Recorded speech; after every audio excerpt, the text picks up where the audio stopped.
தமிழர்களின் number one choice Tamil Matrimony. அடகில் இருக்கும் தங்க நகைகளை மீட்டு 10 நிமிடங்களில் பிரைம் கோல்ட் ஹப் மூலம் அதிக விலைக்கு விற்க 7997990028 தொடர்பு கொள்ளவும். உங்களுடைய அனுபவத்தில் நீங்கள் எப்படி செவ்வாதோஷத்தை அணுகிறீங்க, என்ன மாதிரியான விளக்கங்களை நேருக்கு தரீங்க? செவ்வாதோஷங்கள் அதன் மூலமாக நடக்கிற இந்த விவாகரத்துகளை விட அதிகமாக அவங்க பாதிக்கப்படுறதுங்கன்னா செவ்வாய் சனி தான். ஒரு பெண்ணோட ஜாதகத்தில் செவ்வாய் ராகுவோ செவ்வாய் கேதுவோ இருந்துட்டா நிச்சயமாக கணவனால் பிரச்சனை உண்டு. கல்யாணத்தை ஜாதகம் பார்க்காம உங்கள் அவசரத்துக்கு கடமையை முடிக்கணுமே பண்ணி வைக்காதீங்க. எவன் சொல்கிறதையும் கேட்காது. கல்யாணம் பண்ணிட்டீங்கன்னா குழியில் பிடிச்சி தள்ளுறீங்கன்னு அர்த்தம். ஒருத்தருக்கு 2ஆம் இடத்துல சனி இருக்குன்னு வச்சுக்கோங்க, 2ஆம் இடத்துல ராகு இருக்கு, 2ஆம் இடத்துல கேது இருக்குன்னா கண்டிப்பா குடும்பம் அமையாது சாமி. கல்யாணமாகி குழந்தை பிரிஞ்சிருவாங்க. செவ்வாய் சனி இருந்தா, செவ்வாய் சனி பார்த்தா இந்த கமெண்ட்ஸ்ல கேளுங்க சார், அந்த பொண்ணு கழுத்து தாலி தங்காது சார்.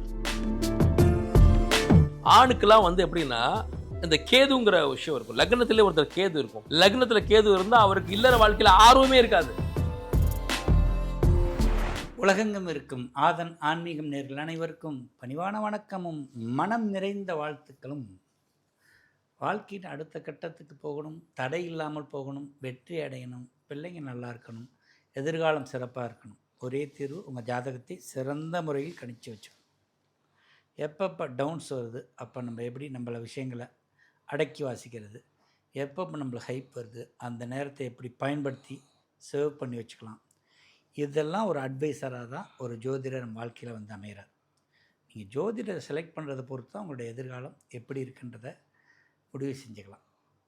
அவரே உங்களை பல வகையில் சிக்கலில் மாற்றி விட்டு இப்போ இல்லை இப்படி அங்கே போய்ட்டு வாங்க, இங்கே இவ்வளோ செலவு பண்ணுங்கன்னு சொல்லிட்டு இருந்தாங்கன்னா இருக்கிற சேவிங்ஸ் போயிடும். மிகச்சரிய ஃபினான்ஸ் அட்வைஸராக இருப்பார் அவர். இந்த நேரத்தில் இதில் இப்போ நிலம் வாங்கலாம், இல்லை நீங்கள் தங்கம் வாங்கலாம், இல்லை இதை செய்யாதீங்க, இதை செஞ்சு வைங்க, உங்கள் மனைவி பேரில் பண்ணுங்கள், பிள்ளைங்க, இவ்வளோ விஷயங்களை ஒரு ஜோதிடர் சொல்ல முடியுமானா சொல்ல முடியும். அவர் மிகச்சரியாக உங்கள் ஜாதகத்தை கணிக்க வேணும், மிகச்சரியான ஜோதிடராக இருக்கணும். அதுபோன்ற ஒரு ஜோதிடர் தான் நம் அதிர்ஷ்ட ஜோதிடர் அகில் சித்தார்த் அவர்கள். இன்னும் சிறப்பான அனுபவங்களுடன் நிலையத்தில் காத்திருக்கிறார். அவரிடம் கேட்பதற்கு நிறைய இருக்கிறது. அவரை உங்களின் சார்பில் வணங்கி வரவேற்கலாம். ஐயா வணக்கம். ஐயா வணக்கம். ஐயா நீங்கள் ஒரு ஜாதகம், ஒரு ராசி, ஒரு நட்சத்திரத்துக்குன்னு அனுபவங்கள் ஒட்டுமொத்தமாக ஒருத்தர் இருக்கிறான்னா அவருக்கு பயனுள்ள ஒரு விஷயத்தை தொட்டு ட்ராவல் பண்ணுறீங்க. அதை அவர் கேட்டு வச்சுட்டான்னா அந்த யாருக்காவது ஒருத்தருக்கு பயனுள்ளதாக குடும்ப உறுப்பினர்கள் அமையும். அதில் அவரோட வாழ்க்கையை பெரும்பகுதி பயனுள்ள விஷயங்களை தான் நீங்கள் சொல்லிகிட்டு இருக்கீங்க. நிறைய ஜோதிடர்கள் நிறைய காலத்துக்கு முன்னாடி சொல்லி வச்ச ஒரு விஷயம் செவ்வாய் தோஷம் அப்படிங்கிற ஒரு விஷயம். கண்டிப்பாக அதை ஒருத்தரும் ஒரு முறையில் அணுகிறாங்க. ஒருத்தர் அடித்து சொல்கிறாரு, நான் சொல்கிறேன் இதெல்லாம் செவ்வாய் தோஷமே கிடையாது. ஒருத்தர் சொல்கிறாரு, செவ்வாதோஷத்தை அலட்சியப்படுத்திட்டிங்கன்னா வாழ்க்கை எதிர்காலம் எப்படி இருக்கும். உங்களுடைய அனுபவத்தில் நீங்கள் எப்படி செவ்வாதோஷத்தை அணுகிறீங்க, என்ன மாதிரியான விளக்கங்களை நேருக்கு தரீங்க? நிச்சயமாக அதன் அன்பிக நேர்கள் அன்பான வணக்கங்கள். இந்த செவ்வாதோஷம் அப்படிங்கிறது திருமணத்தை குறிக்கக்கூடிய ஒரு விஷயம் தான் சாமி. செவ்வாய் தான் திருமணத்துக்கான காரகன், திருமணத்துக்கான கிரகமே அதுதான். ஒரு குறிப்பாக பெண்ணோட ஜாதகத்தில் செவ்வாய் தான் கணவனை குறிக்கும். அதே போல் பெரும்பாலும் பெண்கள் சார்ந்தது தான் இந்த செவ்வாதோஷம் இருக்குது இல்லைன்றதை பார்த்து. இப்போ செவ்வாதோஷ ஜாதகத்துக்கு இன்னொரு செவ்வாதோஷ ஜாதகம் சேர்க்கணும் இப்படின்னு நிறைய விஷயங்கள் அதில் இருக்குது. ஜோதிடத்துறை அப்படிங்கிறது சயின்ஸ். அது எப்படி எல்லா சயின்ஸ் டிபார்ட்மெண்ட்ஸும் ஒவ்வொரு நாளும் வளர்ந்துக்கிட்டே வருதோ, இன்றைக்கி அது இன்னும் பெரிய பரிமாணங்களை தொட்டிருக்கோ, அதே போல் தான் ஜோதிடமும் அன்றாடம் வளர்ந்துக்கிட்டே இருக்குது. அதில் பேஸ் அப்படியே தான் இருக்குது. இப்போ H2O அப்படிங்கிறது தான் வாட்டருடைய ஃபார்முலான்னா, அந்த H2Oவில் நிறைய முன்னேற்றங்கள் வந்திருக்கும். ஆனால் பேஸ் H2O தான். அது மாதிரி அந்த 12 ராசிகள், 27 நட்சத்திரங்கள், அந்த கட்டம் தான் கிரகங்கள், நவ கிரகங்கள் தான். ஆனால் அதுக்குள்ளே நிறைய மாற்றங்கள் இருக்குது. இன்றைக்கி ஒரு 20 வருஷத்துக்கு முன்னாடி சொன்ன பரிகாரங்களை நம்ம இன்றைக்கி அப்ளை பண்ணவே முடியாது. வாழ்க்கையின் சூழலுக்கேற்ப ஜோதிடமும் தன்னை புதுப்பிச்சுக்கிட்டே தான் வருது. அப்போ செவ்வாதோஷம் அப்படிங்கிறப்போ அது ஒரு பேசிக் கான்செப்ட் தான். பட் அது இன்னும் நிறைய பரிமாணங்களை எடுத்து இன்றைக்கி வேறு ஒரு விஸ்தீர்ணமாக எடுத்து நிற்கிது சாமி. அப்போது அதை அப்ளை பண்ணி பார்க்கும்போது ரொம்ப துல்லியமாக இருக்குது. அதுக்கு முன்னாடி வந்த ஜோதிட முன்னோடிகள் அடிக்கோடிட்டு காட்டிய விஷயங்களை ஒரு கையில் எடுத்துக்கிட்டாலும் அது இன்றைக்கி மாறுதல் பெற்று நிற்குதுங்கிறதா உண்மை. இன்றைக்கி செவ்வாதோஷங்கள் அதன் மூலமாக நடக்கிற இந்த விவாகரத்துகளை விட அதிகமாக அவங்க பாதிக்கப்படுறதுங்கன்னா செவ்வாய் சனி தான், செவ்வாய் ராகு தான். செவ்வாய் கேது தான். இங்கே செவ்வாய் இப்போ உதாரணத்துக்கு ஒருத்தனுக்கு லக்னத்துலேருந்து 7ஆம் இடம் தான் திருமணத்துக்குரிய. எதெல்லாம் இதில் இந்த தோஷ லிஸ்ட்டில் வரும்? இது எல்லாமே நம்ம சொன்னது எல்லாமே தோஷ லிஸ்ட்டில் தான் வரும். செவ்வாயோட அசுப கிரகங்கள் சேரும் போது எல்லாமே அவங்களுக்கு திருமணத்தில் பிரச்சனைகள் வரும். ஒரு பெண்ணோட ஜாதகத்தில் செவ்வாய் ராகுவோ செவ்வாய் கேதுவோ இருந்துட்டா நிச்சயமாக கணவனால் பிரச்சனை உண்டு. பொதுவாகவே எல்லா பெண்களுக்கும் கணவனால் பிரச்சனை தான். எந்த கணவன் வந்து மனைவிக்கு பிரச்சனை இல்லாமல் இருக்கிறாங்க, இல்லை எந்த மனைவி தான் கணவனுக்கு பிரச்சனை இல்லாத ஒரு மனைவியாக இருக்கிறாங்க. சின்ன சின்ன ஊழல் இருந்தால் தான் அந்த தாம்பத்தியத்துக்கு அழகு. நான் இங்கே பிரச்சனைன்னு சொல்கிறது அவங்களுக்கு அந்த தாம்பத்திய வாழ்க்கை, அந்த அந்த இல்லற வாழ்க்கையிலே பிரச்சனை இருக்கிறது. சின்ன சின்ன சண்டைகளும் அந்த சமாதானங்களும் தான் இல்லறத்தை அழகுபடுத்தும். இலக்கியத்தில் வந்து தலைவன் தலைவிக்கு இருக்கக்கூடிய ஊழல் தான் வந்து பெரிய அடுத்த கட்ட காதலில் சாம்ராஜ்யத்துக்கு உருவாகும். அதை நம்ம இலக்கியங்கள் வந்து அழகாக கொண்டு போகும். இங்கே ஜோதிடம் வந்து எதை பேசுதுன்னா, அவங்களுக்குள்ள நடக்கிற ஊழலையோ அவங்களுக்குள்ள நடக்கக்கூடிய சண்டை சச்சரவுலையோ அன்றாட உரசல்களையோ பற்றி பேசுகிறதே இல்லை சாமி. அந்த திருமண வாழ்க்கை இருக்குல்ல, அது சிதையும். இப்போ இதற்கு ஒரு தீர்வு இருக்கும். இப்போ இது நீங்கள் தெரிந்து கேட்டீர்களோ தெரியாமல் கேட்டீர்களோ, பிரபஞ்சம் உங்களை கேட்க வச்சதோ இல்லையோ, நேற்றைக்கு ஒரு ஒரு கிளைண்ட் வந்து அந்த பொண்ணுடைய ஜாதகத்தில் நான் கேட்குறேன், அம்மா இந்த ஜாதகம் வந்து லேட் மேரேஜ் பண்ணணுமே, நீ 23 வயசில் கல்யாணம் பண்ணியிருக்கே, ஒரு ஜோதிடர் கூடவாம்மா சொல்லலை. இது வந்து ரொம்ப பேசிக்கான தகவல் ஆச்சு, இதை கண்டுபிடிச்சு சொல்லணுன்ற அவசியம் இல்லை. சொன்னாங்க சாமி, லேட் மேரேஜ் பண்ணணுன்னு சொன்னாங்க. பொண்ணும் அம்மாவும் வந்திருக்கிறாங்க என்னை பார்க்குறதுக்கு. அந்த அம்மா வந்து அந்த பொண்ணை பேசவே விடாமல் அவங்க அம்மா மட்டும் பதில் சொல்லிட்டே இருக்காங்க. நான் இந்த பொண்ணை பற்றி கேட்டே இருக்கேன். எப்போவுமே ஒரு டாக்டர்கிட்டையோ ஒரு ஜோதிடர்கிட்டயோ போகிறீங்கன்னா பேஷண்ட் யார், ஜாதகர் யாருன்றதை அவங்கள பேச விடுங்க. அது சின்ன பையனாக இருந்தாலும் சரிதான். வயசு தகுந்தாலும் அவனுக்குன்னு ஒரு எண்ணங்கள் இருக்கும். ஒருவேளை உங்கள் குழந்தை கை குழந்தையா இருந்து பேச முடியலன்னா மட்டும் நீங்கள் பேசுங்க. 6 வயசு பையனில் இருந்து நீங்கள் பேச ஆரம்பிக்கலாம். அவனுக்குமே ப்ரெஷர் இருக்கும். ஒரு 7 வயது குழந்தைக்கு இருக்கக்கூடிய மன ஓட்டங்களை ஒரு பேரண்டால் புரிஞ்சிக்க முடியாது சாமி. ஒவ்வொரு உயிரும் தனித்துவமானது. உங்கள் பையன் ஸ்கூலுக்கு போகிறான், அங்கே அவன் செட் ஆஃப் ஃப்ரெண்ட்ஸை பார்க்குறான், செட் ஆஃப் டீச்சர்ஸை பார்க்குறான், அங்கே சூழல் வேறு. நீங்கள் ஆஃபீஸில் இருப்பீங்க, உங்கள் பையனுடைய மனநிலை உங்களுக்கு புரியாது, உங்கள் பொண்ணு சந்திக்கிற கஷ்டங்கள் உங்களுக்கு புரியாது.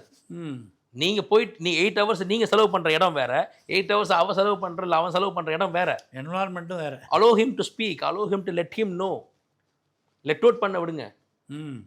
அப்புறம் அவன் சொன்னது கேட்டது அதுக்கப்புறம் உங்களோட ஐடியாவை சொல்லுங்கள். அவனை பேசவே விடலைன்னா அப்போ 6 வயது இப்போ குழந்தையிலேருந்து இன்றைக்கி அந்த பொண்ணு 25 வயசில் கணவனை வந்து விவகாரத்து பண்ணி, இல்லை கணவன் விவகாரத்து பண்ணிவிட்டு விவகாரத்து பத்திரத்தை கையில் வச்சுக்கிட்டு என்ற ஒரு பக்கம் ஜோதிட நோட்டை வச்சுக்கிட்டு வந்து உட்காடுறாங்க. அப்போ நான் கேட்குறேன், இந்த திருமணத்தை வந்து தள்ளி போடணும், சீக்கிரம் பண்ணக்கூடாதுன்னு ஜோதிடர் சொல்லியிருப்பாங்களேம்மா அப்படின்னு கேட்கும்போது சொன்னாங்க, சார் நாங்களாம் கேட்கல, எங்கள்கிட்ட கையில் காசு இருந்தது பண்ணி வச்சலான்னு ஒன்று. இந்த ஒரு விஷயம் நான் சொல்கிறேன், இதை நிறையா நம்ம கமெண்ட்ஸில் கேளுங்க. அம்மாவுக்கு ரொம்ப உடம்பு சரியில்லை, கொஞ்ச நாள் தான் இருப்பேன், அப்பாவுக்கு நெஞ்செல்லாம் வலிக்குது, நான் சாகிறதுக்குள்ளே ஒரு கல்யாணத்தை பார்க்கணும்னு சொன்னேன். யாருமே செத்து போட சரித்திரமே இல்லை. கல்யாணம் கட்டிக்கிட்டவங்க அதுங்க கல் மாதிரி இருக்கும். கல்யாணம் கட்டிக்கிட்டவங்க தான் வந்து பிரச்சனை அனுபவிப்பாங்க. செத்து போடுறான், செத்து போறேன்னு சொல்லி தான் கல்யாணம் பண்ண சொன்னேன். நீ நல்லா தானே இருக்க, நான் தானே எனக்கு 10 பிள்ளையை பெற்று வச்சுட்டு நான் வந்து அவங்கள அவஸ்தைப்பட்டு இருக்கேன், இன்னும் சாக மாட்டேங்கிறேன்னு விளையாட்ட சொன்னால் அதுதான்.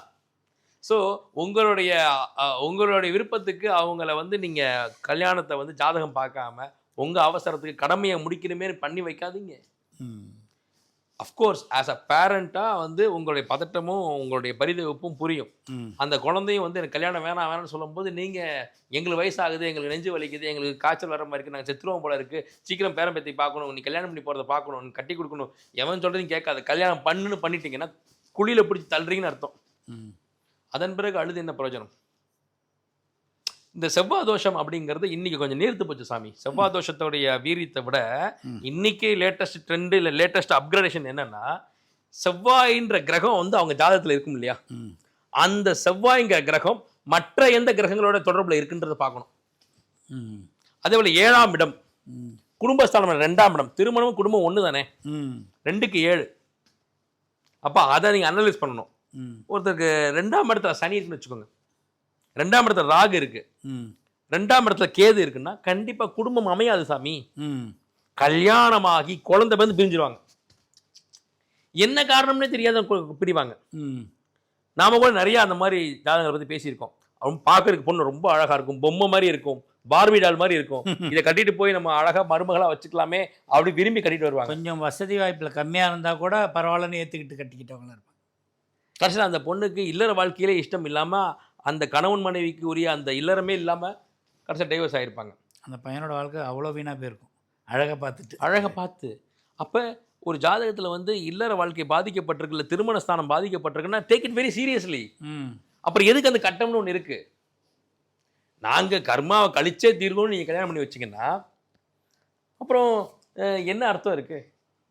ஒரு ரிசல்ட் வந்து பாசிட்டிவான பலனை கொடுக்கணும்.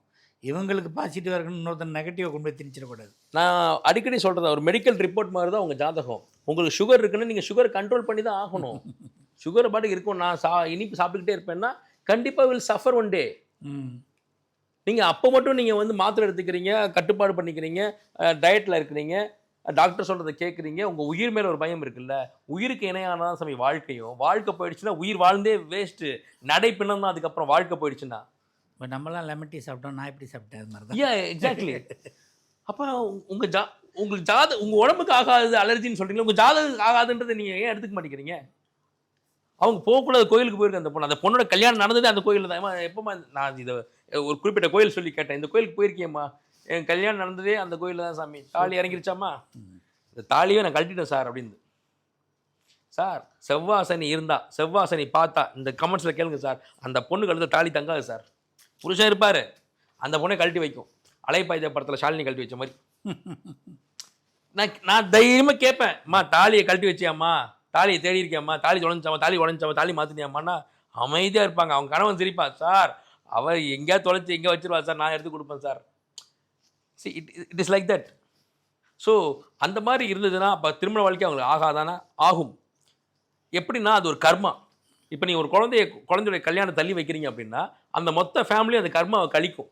எப்படின்னா, ஏன் உங்கள் பொண்ணு கல்யாணம் பண்ணலையா, ஏன் உங்கள் பொண்ணு சம்பாதிக்கிறத வச்சு அனுபவிச்சுட்டு இருக்கீங்களா, பொண்ணு சம்பாதிக்கவும் அப்படியே வச்சுக்கிட்டு இருக்கீங்க இப்படின்ற பேச்செல்லாம் போயிடுமோன்ட்டு நீங்கள் அதை வச்சு உங்களுக்கு மட்டும் தெரியணும். என் பொண்ணுக்கு சீக்கிரமாக கல்யாணம் பண்ணால் 2 திருமணம் ஆகிடுங்க, இல்லறம் பாதிக்கப்பட்டிருக்குங்க, திருமண சாதம் பாதிக்கப்பட்டிருக்காங்கன்னு உங்களுக்கு அந்த உண்மை தெரிஞ்சா போதும். கல்யாணம் பண்ணதுக்கப்புறம் அது பட வேண்டிய கஷ்டத்தை முன்னாடி நீங்கள் பேரண்ட்ஸாக பண்ணி ஆகணும். இன்னைக்கு கண்ணீரோட வந்து மகளோட வந்து உட்காடுறாங்க அந்த லேடி. அப்போது நீங்கள் வந்து கல்யாணத்தை லேட் பண்ணி ஒரு கர்மாவை கழிக்கலைன்னா, கல்யாணத்தை ஏர்லியர் பண்ணிட்டீங்கல்ல ஊருக்கு முன்னாடி, அந்த கல்யாணமே உங்களை கண்ணுங்க வைக்கும். உங்கள் முன்னோர் செய்த சாபம் சாமி. நீங்கள் இப்போ புண்ணியம் பண்ணீங்கன்னா உங்களோட தலைமுறை நல்லா இருக்கும். இப்போ நீங்கள் நல்லது பண்ணலைன்னா உங்கள் தலைமுறை தப்பே பண்ணாமல் தண்டனை அனுபவிக்கும். எங்கேயோ பண்ண புண்ணியம் ஒரு ஜோதிடரும் சொல்லியிருக்கான், வேண்டாம் தாமதமாக. 1க்கு 2 3 பேர் பார்த்தவங்கெல்லாம் சொல்லியிருக்காங்களா, இவங்களுடைய அலட்சியம். அதை என்ன பண்ணியிருப்பாங்க, கோயிலில் பண்ணால் தோஷம் நிறைவேணும், அந்த தேவையில்லாத கோயிலில் போய் நிறுத்திட்டாங்க பாருங்க. ஆமாம், இன்னும் அதிகப்படுத்திருக்காங்க. எந்த கோயிலுக்கு இந்த பொண்ணு போகவே கூடாதோ, அந்த பொண்ணோட பாதங்கள் அந்த கோயிலில் படவே கூடாது, அங்கே தான் கல்யாணம் நடந்திருக்கு, அந்த கல்யாணம் முடிஞ்சு போச்சு. எரியுதேன்னு எண்ணெயை ஊற்றி அணைச்ச மாதிரி. இது நேற்று இரவு நடந்தது சாமி. அதன் பிறகு அந்த பொண்ணு கையில் குழந்தை. எவ்வளவு திட்டிகிட்டே இருந்தேன் அந்த லேடியை. இப்போவும் அந்த பொண்ணு பேச விட மாட்டேங்குது, வாய மூடுமா அப்படின்ட்டு. நான் நீங்கள் பக்கத்து ரூமில் போய் இருக்கமான்னு சொல்லிட்டு அந்த பொண்ணுகிட்ட மட்டும் பேச அழுது. அந்த குழந்தை படிச்சிருக்காங்க. அந்த பொண்ணு சொல்லியிருக்கு, அம்மா நான் படிச்சுக்கிறேம்மா, எதையுமே கேட்கலையே. கடமையை செய்கிறத விட முக்கியம் நாம் குழந்தைய எங்கே ஒப்படைக்க போகிறோம், எந்த சூழலில் இருக்குது அது ஜாதகன்றது பாருங்க. கடமை செய்யல, கடமை கழிச்சிருக்காங்க. நம்மளை விட்டு போனா போதும் ஏதோ ஐயோ நீ பிறந்துட்டு நான் உனக்கு கல்யாணம் கட்டி வைக்கணுன்ற கடமையை விளையாட்டா உங்களுக்கு. ஸோ இந்த செவ்வாய் தோஷம்ங்கிறது வந்து அதை தாண்டி இப்போ உள்ள இன்னும் அப்கிரேஷன் வந்துருச்சு. உங்கள் குழந்தையோடைய திருமண ஸ்தானத்தை பாருங்கள், குடும்பஸ்தானத்தை பாருங்கள், சனி எங்கே இருக்குது, ராகு எங்கே, பார்வை எங்கே இருக்குது, அதுக்கு தகுந்த கோயில்களுக்கு போங்க. ஒரு ஜோதிடரை அணுகுங்க, உங்கள் ஜாதகத்தில் இருக்கும் எந்த கோயிலுக்கு போனால் அந்த கர்மா கழியும். காளஹஸ்தி இருக்குது, உங்களுக்கு வந்து சிவன் கோயில்கள், திருவண்ணாமலை இருக்குது, இப்படி அந்தந்த கர்மாவை கழிக்கிற கோயில்கள் இருக்கும். அது கழித்த பிறகு நல்ல மாப்பிள்ளை உங்களை தேடி வருவார். Take some effort. இப்போ நம்ம உடம்பை காத்துக்கிறதுக்கு நம்ம ஒரு உணவு பழக்க வழக்கத்தை மேற்கொள்கிறோம் இல்லையா. இது வரைக்கும் ஒரு உணவு பழக்கம் கொண்டு வந்தோம், அது செட் ஆகலை, வேற ஒரு உணவு பழக்கம். இது வரைக்கும் ஒரு மருத்துவத்தை ஃபாலோ பண்ணோம், அது செட் ஆகலை, வேற ஒரு மருத்துவம். நம்ம உயிரை காப்பாற்றிக்கிறதுக்காக வாழ்கிற காலமெல்லாம் நம்ம ஏதோ ஒரு ஸ்டெப் எடுத்துகிட்டே தானே இருக்கோம். இப்போ நீங்கள் ஃபோனில் பேசும்போது கூட ஒரு உச்ச படிப்புக்குண்டான ஜாதகம் 2 கோயில்கள் போக முடியல. நீங்கள் 6 கோயில் சொன்னதில் 4 போயிட்டாங்க. ஆமாம், ஆனால் அதுக்குள்ளே எக்ஸாம் எழுதிருச்சு, எக்ஸாம் செட் சரியாக வரலன்னு நீங்கள் என்ன சொன்னீங்க? ஜாதகம் உண்மை, இந்த புள்ள போகிறதும் உண்மை. ஆமாம், இப்போதைக்கு வேணும்னா இந்த கோயில் போக சொல்லலாம், அந்த கோயில் நிச்சயமாக போங்க, பிரார்த்தனை இங்கே வைங்க, முயற்சியை விட்டுற வேண்டாம். ஏன்னா அந்த அளவுக்கு ஜாதகம் உங்கள்கிட்ட. ஆமாம், வெற்றி கண்டிப்பாக எல்லாருக்கும் உண்டு சாமி. நம்ம எப்படி அணுகிறோன்றது தான். நமக்கு வெற்றி கிடைக்கலன்னா நம்மளோட அணுகுமுறை சரியில்லைன்னு அர்த்தமே தவிர நாம் அது தகுதி இல்லைன்னு அர்த்தம் இல்லை. தப்பான கதவை தட்டிட்டு ஆமாம், ஒரு சமையல் பண்ணுறோன்னா அதை கரெக்டாக பண்ணலைன்னா அது குழஞ்சி தான் போகும். பக்குவ நெல்லை எதை எப்போ சேர்க்கணுமோ அப்போ தான் சேர்க்கணும். ஒரு சமையலில் இருக்க கவனம் ஏன் உங்கள் வாழ்க்கையில் உங்கள் ஜாதகத்தில் இல்லை? பொண்ணோட வாழ்க்கையில் சாமி எல்லாரும் உழைக்கிறாங்க, எல்லாருமே தீர்க்கமாக தான் இருக்கிறாங்க, எல்லாருக்குமே அதிர்ஷ்டம் இருக்குது. அதை நம்ம எப்படி ஆக்டிவேட் பண்ணுறோம்? இது மாதிரி 100 விஷயங்கள், நிறைய விஷயங்கள் இருக்குது சாமி. அப்போது வந்து திருமணத்தை பொறுத்த வரைக்கும் நீங்கள் உங்களோட second half of the life and அந்த யார் திருமணம் பண்ணிக்கிறாங்களோ அவங்களுடைய கருத்துக்களுக்கு மதிப்பு கொடுங்க. பெண்ணுக்கு தான் அது மாதிரியா, ஆணுக்கு அது மாதிரி பிரச்சனை? இருவருக்குமே சாமி. ஓ, ஆணுக்கெல்லாம் வந்து எப்படின்னா இந்த கேதுங்கிற விஷயம் இருக்கும். லக்னத்திலே ஒருத்தர் கேது இருக்கும். லக்னத்தில் கேது இருந்தால் அவருக்கு இல்லற வாழ்க்கையில் ஆர்வமே இருக்காது. நல்ல ஆண்மகனாக இருப்பார், ஆரோக்கியமான ஆண்மகனாக இருப்பார், கை நிறைய சம்பாதிப்பார். அடுத்து என்ன கல்யாணம் தானேன்னு சொல்லும்போது அவர் கல்யாணத்துக்கு ஈடுபட்டிருக்காரு. அவர் சரி பண்ண முடியுமா உங்களுக்கு? கண்டிப்பாக முடியும். அவருடைய கர்மாவை கிடைக்கிறது தான் லக்னத்தில் கேதுவில் பிறக்கிறார். ஓ ஓ, கோடி கோடி சம்பாதிச்சாலும் அவருக்கு வந்து ஐயா டாட்டா எடுத்துக்குங்க, அவர்கிட்ட இல்லாத பணமா கல்யாணம் பண்ணிக்கல. அதே போல் அந்த கேது பலமாக இருக்கும்போது என்ன பண்ணணும்னா இருக்கிற பூரா யாருக்கா கொடுக்கணும்னு தோணும். இந்த வச்சுக்கோ, இந்த வச்சுக்கோ, எனக்கு வரும். அது மாதிரி நிறையா வரும். இவங்க கொடுக்க வந்துக்கிட்டும் இருக்கும். இவங்க வர கொடுத்துக்கிட்டும் இருப்பாங்க. ஒரு பாயை விரித்து படுத்துருவாங்க. பெரிய டாட்டா என்ன ட்ரெஸ் போட்டிருந்தார் சாமி? சாதாரணமாக ஒரு பேண்ட்டு ஷர்ட்டை போட்டு இன் பண்ணிட்டு அப்படி உட்காந்துருப்பார். எப்பேற்பட்ட சபைக்கும் அப்படி தான் போய் உட்காருவார்.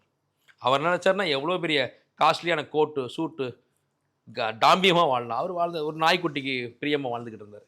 நாய்க்குட்டி வளர்த்துக்கிட்டு இப்படி மிருகங்களாக மனிதர்களுக்கு முடிஞ்சதுக்கு ஹெல்ப் பண்ணிக்கிட்டு குறைச்ச வெள்ள பொருள் விற்றுக்கிட்டு ஏதோ பண்ணிக்கிட்டு இருந்தார்.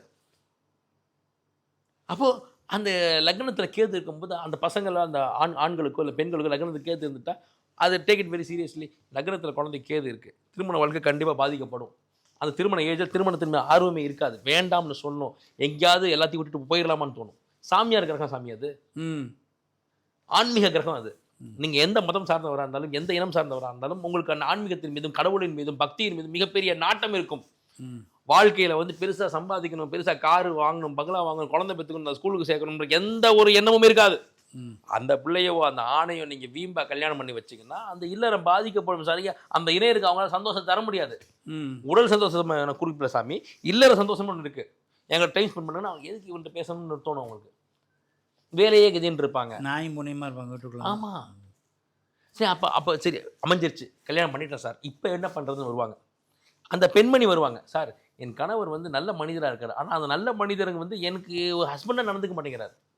இவர் எப்படி ஒரு ஃபேமிலிக்குள்ளே வந்து ஒரு பொறுப்புள்ள மனுஷனாக கூட்டு வர்றது? நான் வந்து ஒரு இடத்துக்கு ஜோடியாக போகணும்னு ஆசைப்பட்றேன். அவர் சொல்கிறாரு இதெல்லாம் ஆடம்பரம்மா, வேண்டாம்மா. ஏங்க நீங்கள் என் கூட வரணுங்கிறது என்னோடய பேசிக் நீடு. நான் தனியாக எப்படி போய் நிற்க முடியும்?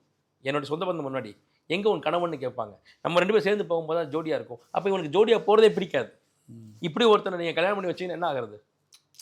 இப்போ டைவர்ஸ் அப்படி தான் நிகழுது. அப்போ முதல்ல இந்த கர்மாவை கழிச்சிட்டு தான் அவனை இல்லற வாழ்க்கையில் நுழைக்கணும். எங்கே போனால் அந்த கர்மா கழிந்து அவனோட ஜாதகத்தில் தான் இருக்கும். எவ்வளவோ நுட்பமான விஷயம் சாமி இல்லற வாழ்க்கைங்கிறது. அந்த படுக்கை அறையில் என்ன நடக்குதுன்னு உங்களுக்கு தெரியுமா, எனக்கு தெரியுமா? சம்மந்தப்பட்ட 2 பேருக்கு தெரியும். அது ஜோதிடத்துறையில் நம்ம மீத வந்து ஒரு கடவுளிடம் மனசாட்சியிடம் பேசுவது போல் அது பெண்களும் ஆண்களும் அழுதுகிட்டு உடச்சி பேசிடுவாங்க சாமி. நாம் அப்படியே அவங்க மனசாட்சியாக அந்த இடத்துல உட்காந்து அவங்க கதைகளை கேட்டு அந்த குழந்தைங்க வந்து அந்த தாய் தந்தையாரால் அலட்சியத்தினால படுற அவஸ்தைகளை கேட்டு அதன் பிறகு அதுலேருந்து மீண்டு வந்து ஒரு வழி சொல்லும்போது நாம் அவங்களுடைய கர்மாக்குள்ளே உள்ளே போய் வெளில வந்துருப்போம் சாமி. சிறப்புங்கய்யா. தோஷங்கள் தான் கேள்விப்பட்டிருக்கோம், அது சந்தோஷங்களாக மாறுறதுக்கு வழியும் இருக்குது. முன்கூட்டியே எல்லாத்துக்குமே வந்து முன் காப்போம்னு ஒரு பாசங்க இருக்குது. ஒரு ஜாதகத்தை பெற்றோம்னா ஜாதகத்தை வந்து முழுமையாக ஒப்படைச்சிடணும். அந்த இண்டி எடுக்கல, அவர் அப்படி தான் சொல்லுவார், எனக்கு வயசாகிடுச்சு, இப்போ எனக்கு செட்டில்மெண்ட் வருது, இதில் வச்சு பண்ணிடுறேன். இதெல்லாம் சின்ன விஷயத்தில் போய் பெரிய முடிச்சு அவிழ்க்க முடியாத முடிச்சில் போய் மாட்டிக்கிறேன். தப்பாயிடும். டைவர்ஸ் ஆகி 2வது திருமணம்னாலே வாழ்க்கை வேறு மாதிரி போய்டும். ஆமாம், ஒரு திருமணம் தான் சாமி, அதுக்கப்புறம் பண்ணலாம் நம்ம சௌரியத்துக்கு தான். ஆமாம், சௌரியத்துக்கு நிறைய விஷயங்களை காம்ப்ரமைஸ் பண்ணி தான் போய் ஆகணும் வாழ்க்கை. கண்டிப்பாக. சிறப்புங்கய்யா. நிறைய நல்ல விஷயங்கள், தேவையான அத்தியாவசியமான விளக்கங்கள். இந்த காலகட்டத்துக்கு பெண் பிள்ளையை பெற்றவர்களும் ஆண் பிள்ளையை பெற்றவர்களும் திருமண வயதில் உள்ளவங்க மிக மிக ஜாக்கிரதையாக கையாளணும். ஏன்னா கையில் நீங்கள் கண்ணாடி பாத்திரத்தை வச்சுருக்கீங்க, உடைச்சிட்டிங்கன்னா ஒட்டாதுன்றத ரொம்ப விளக்கங்கள் சொல்லியிருக்கீங்க. நிலையத்தின் சார்பில் நன்றி தெரிவிச்சு. நன்றிங்கய்யா. நேரிலே ஒரு விஷயத்துக்கும் பின்னாடி உங்களோட ஜாதகம் இருக்குது. அலட்சியப்படுத்தினீங்கன்னா வாழ்க்கை முழுவதும் கஷ்டப்படணும். வயதான காலத்தில் நீங்கள் ரொம்ப வேதனைப்படுவீங்க. அவங்க சின்ன வயசில் சந்தோஷமாக இருக்கிற நேரத்தில் அவங்களுக்கும் கஷ்டத்தை கொடுக்குறீங்க. சரியான வாழ்க்கையை அமைத்து வடிவமைப்பதற்காக ஜோதிடர்கள் இருக்கிறாங்க. வழியும் காப்பாங்க, வடிவமைச்சு கொடுப்பாங்க. அவர்களை பிடித்து கொள்ளுங்கள். வாழ்க்கை சீரும் சிறப்புமாக இருக்கும். இதே போன்ற பயனுள்ள நிகழ்ச்சியில் மீண்டும் சந்திப்போம். அதுவரை நன்றி, வணக்கம். அதிர்ஷ்ட ஜோதிடர் அகில் சித்தார்த் அவர்களிடம் ஜோதிட ஆலோசனை பெற வேண்டுமா? 9566626742 என்ற எண்ணிற்கு உங்கள் பெயர் மற்றும் தாங்கள் இப்பொழுது வசிக்கும் ஊர் இந்த இரண்டையும் டைப் செய்து அனுப்பவும். உங்களுக்கு வாட்ஸ்அப் மூலம் மட்டுமே உங்களுக்கான பதிவு மற்றும் ஆலோசனை பற்றிய விவரங்கள் அனுப்பப்படும்.